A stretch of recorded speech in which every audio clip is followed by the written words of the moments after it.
Putang ina ninyong lahat. Martin Romualdez, Lisa Marcos, Bongbong Marcos.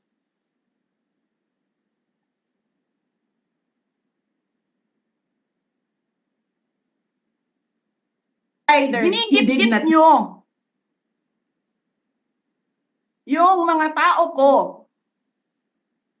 dyan sa envelope na yan. Lisa Marcos, naalala mo? Nagpadala ka sa akin ng video? Sinabihan mo ako saan kukunin ang pera.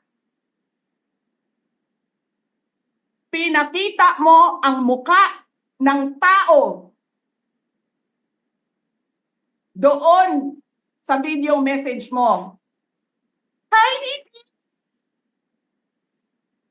This is she's been working with us for the longest time. We trust her. You sent me written instructions about money. Millions a month. Anong nakalagay doon sa envelope? DepEd. Anong ginawa ko? Binigay ko sa DepEd. Putak na mukha.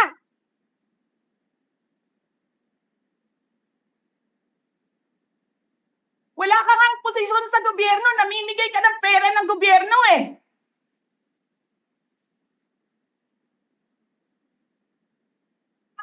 Sisirain mo yung tangal ng mga kasama ko sa Office of the Vice President. Sasabihin nyo sa mga tao, nakaw yan, confidential funds yan. Niwala nga kayong isang proof na confidential funds yan. Naniwala lang kayo sa isang babae na ang pangalan ay Gloria Mercado na nagsabi confidential funds yan, na hindi nyo nga nilabas na wala pang confidential funds, meron ng white envelope. Kasi 2022 pa lang, tangina mo ka,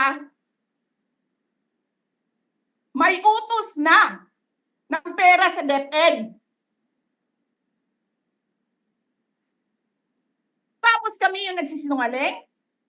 Nagpipigil ako eh. Kasi gusto ko lang magtrabaho. Gusto ko lang tapusin nyo na yung ng show ninyo dyan sa House of Representatives para makabalik na kami sa trabaho namin.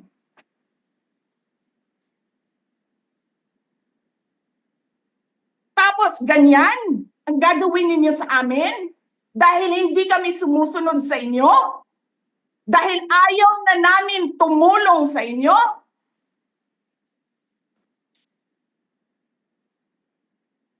Ganito gagawin ninyo?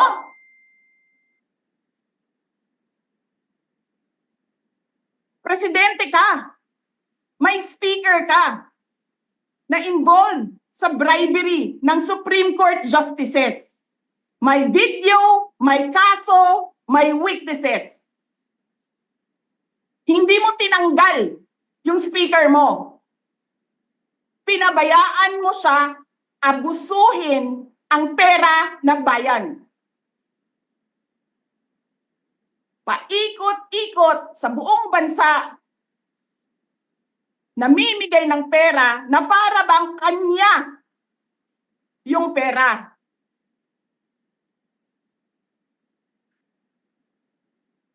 Eh di ba nga, lagi niyo sinasabi separation of powers? Anong trabaho ng legislative branch? Gumawa ng batas. Anong ginagawa ni Martin Romualdez? Nagdidirect ng DSWD, namimigay ng ayuda,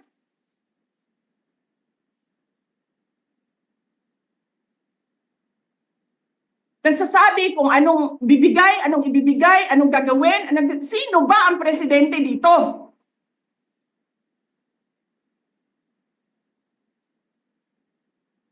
Alam nyo, alam namin, mali ang ginagawa ninyo. Sinabihan ko lang mga kasama ko sa Office of the Vice President, pasensya na, sumunod na lang tayo para matapos na sila. Tapos ganito, ang gagawin ninyo? Alam namin, walang contemptuous doon sa ginawa ni Yusek Lopez. Wala. Lahat ng tanong, sinagot niya. Pumunta siya. Maayos siya kumausap. And then sasabihin ninyo sa amin, bakit kami susulat sa COA? Bakit hindi kami susulat sa COA? Hindi tapos ang appeal namin. Hindi tapos ang audit namin. Tapos buhaghag na ninyo tanan ang gisubmit namo sa COA?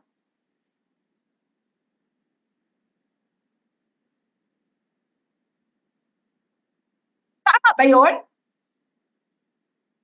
I have a video of Chairman Gamaliel Cordoba. Sinasabi niya, mali ang ginawa niya. Tama ba yun? Ikaw ba ang auditor? Ikaw ang appeals? Wala pa kaming audit? Sasabihin mo na mali kami?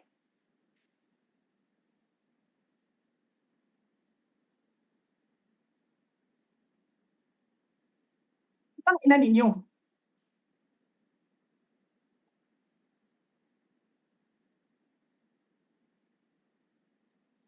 Hindi pa kayo nakakita ng kalaban na tulad ko.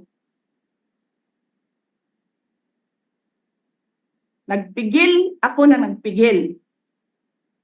Kasi masama sa bayan. Hindi maganda